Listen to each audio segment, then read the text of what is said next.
Holiday cruises, and specifically New Year's cruises, are they right for you? Is the crowd going to match with your cruising style? Are you a family looking to go on a family vacation during the holidays and are worried that the crowd might be too rowdy for you? Or are you a seasoned cruiser who's looking for a little bit more of a quiet experience and not sure that the crowd might be too rowdy for you as well? I recently returned from a New Year's cruise, and I could tell you that I was very surprised at who these types of cruises are going to cater to. And today I'm going to go in depth about who a New Year's cruise is right for and will it match you and your cruising style.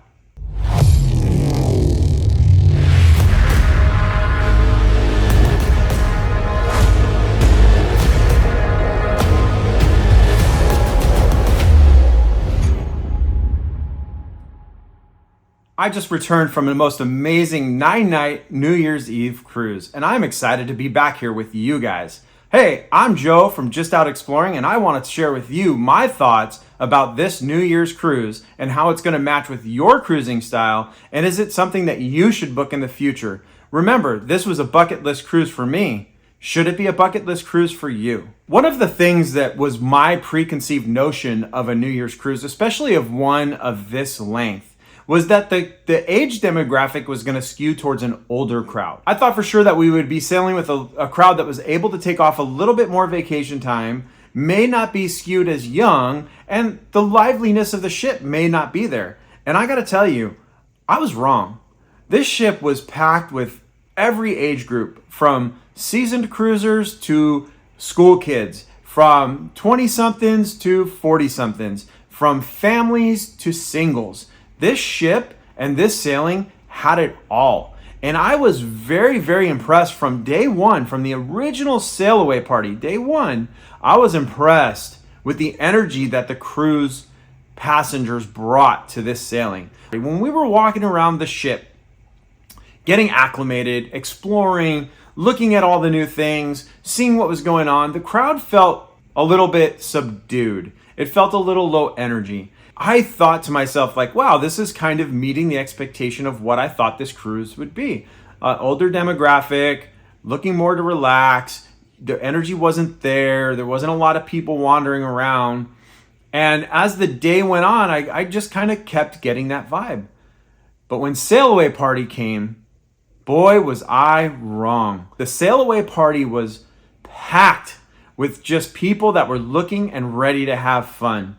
And the first night of the cruise was also, it was not super energetic, but you could tell people were out and were ready to have fun. Now, going into my sailing, there was a lot of issues with flights. People were having to drive from distant cities to get to embarkation port because there were so many issues with airlines because of a winter storm and then technical difficulties, that I believe this is what I felt on the first day of cruise, that the energy was down, and it's because people had suffered a longer than normal or more rigorous than normal travel day getting to the cruise ship. By Sail Away Party, they were ready to let it go a little bit, and then that night, they kind of pulled back a little bit more.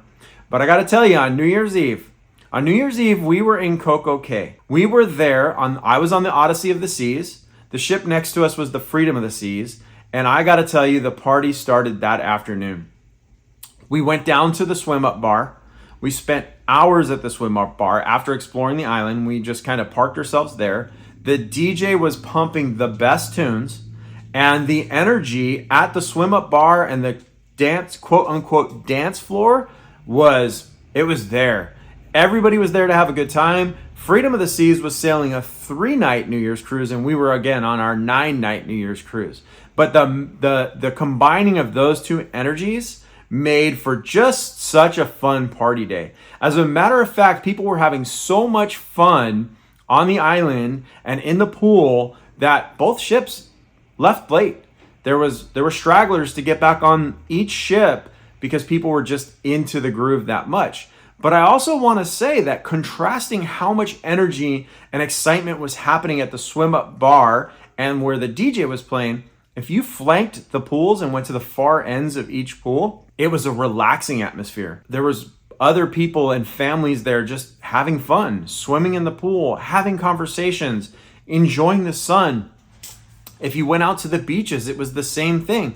People were out there suntanning. They were swimming in the ocean. They were having the best time with their family. The excitement that was built at the swim up bar didn't penetrate the whole island, and it didn't make the whole island feel like just like a crazy time. Now, getting back on the ship for New Year's Eve, we had seen the flyer the first day when we got on the ship, and we knew that there was going to be multiple activities that were going on. But when we got back on the ship, there was a flyer that outlined each of the parties that was going to be happening on the ship for New Year's Eve. And what I loved about it is it gave something for everyone. There was a top deck, open air, under the stars, countdown the New Year's party. There was a promenade, Times Square, countdown the New Year's, balloon drop, party in the promenade. Well, on this ship, it's called the Esplanade, but same difference. It was there in the Esplanade, and it was wall to wall packed. Then there was the party at the 270 Lounge, which on Odyssey of the Seas is an amazing lounge, and we'll get more into that in some of my other videos. It's an amazing lounge at the back of the ship. It gives you 270-degree views of the aft and in the wake of the ship, but at night it transforms into an event center. It transforms into a nightclub. It transforms into a theater. It's so multifunctional, and well, for this night, they threw a premium party. You could pay a fee. You could go into this venue. You were going to be treated with table service. You were going to have entertainment. You were going to have shows. And they really just did it up that if you wanted to be treated on a whole other level, we've got that option for you. Up in the front of the ship at the Royal Theater, they made the quiet party. So they rang in New Year's with showing a video of counting down the New Year's, not having too much noise in there, not playing the blasting music, not having people wall to wall to wall. And that gave an opportunity for other people to celebrate New Year's in the fashion that they meant. So I was really impressed with the way that Royal Caribbean recognized that everybody on the ship wanted to celebrate New Year's in a different way. And I celebrated it under the stars. The energy up there, the dancing, the DJ, the weather was perfect. I mean, you could not have asked for a more perfect night to celebrate New Year's being rung in under the stars. And it was just so exciting to be part of that. And like I said, it was on my bucket list for a long, long time. And I am extremely ecstatic that I got to check that off of my bucket list this year. In addition to all of the activities that they had planned for the adults on the top deck, the Esplanade, the 270 Lounge, the Royal Theater, Adventure Ocean had some very special programming for kids as well. And that programming went all the way until 2 a.m. So again, Royal Caribbean recognized that yes, there's going to be a lot of families on this ship. Parents are going to possibly want to celebrate New Year's in a different way than with their kids or on their own. And they gave all of those options to everyone. I was thoroughly impressed with the way that Royal Caribbean laid out their New Year's Eve celebrations. Okay, so we've talked about what did the cruise ship offer to each person. I want to talk a little bit more about the crowds. So again, the crowds on this ship were varied so much. We had families. We had 20-somethings and 30-somethings. We had 40-somethings. We had senior citizens. We had introverts. We had extroverts. We had international travelers. I mean, the international flair on this ship was so amazing. At one of the presentations, the cruise director had mentioned that there were 62 different countries represented on this ship. And I've got to tell you, the international feeling, the feeling of being surrounded by so many different nationalities and so many different people, it made for such an exciting cruise. When people bring their cultures on board and they celebrate their culture and don't try to hide it, which is what I felt people did. They weren't trying to hide that they were from somewhere else. They felt comfortable. They felt included. They felt like this was such a good area for them to be. And it was so fun to immerse yourself within different people's cultures and just get a taste of how everybody lived. You know, Latin families would be in the Boleros Lounge until 11, 12 at night with all the families dancing, having a good time. You know, we would go over to the Irish pub and we met some people from Scotland in there. We met some people from just everywhere. We met people from everywhere all over this cruise, and we just were able to just have such a good time with so many different people. And the energy was contagious on this ship. You couldn't go anywhere without feeling the energy just penetrating through the entire room. The dance club, every night at the dance club was almost a different crowd. And it was funny. I will say that as we got towards the end of the cruise, the age of the nightclub kind of skewed younger and younger and younger. So on a Royal Caribbean ship, to go to the nightclub, not to drink, but to go to the nightclub, you only have to be 18 and older. And by the last couple of nights, I think the people that were the older people had partied themselves out, but the 18 to 21-year-olds, they were in there and they were living it up. And let me tell you, they were living it up. That dance floor was still packed. There was still a lot of energy in the room. It just had switched who the crowd was catering to. And it was really nice to see that, again, Royal Caribbean pushed themselves in this area and just kept that entertainment going. But back into the pub on the last couple nights, now the energy had shifted there with the older crowd, and the guitar player in the pub couldn't get off the stage. At one point on the second to last night or third to last night, he kept trying to close his set, and people were throwing 20s and 50s and just 10s, whatever they could grab out of their wallet to just keep this guy on stage, and he just kept going and going and going. I'm pretty sure he played another 2 hours past when he wasn't supposed to, but the energy was so good. It was so contagious. Not even the performers wanted to leave what was going on because they could just feel it.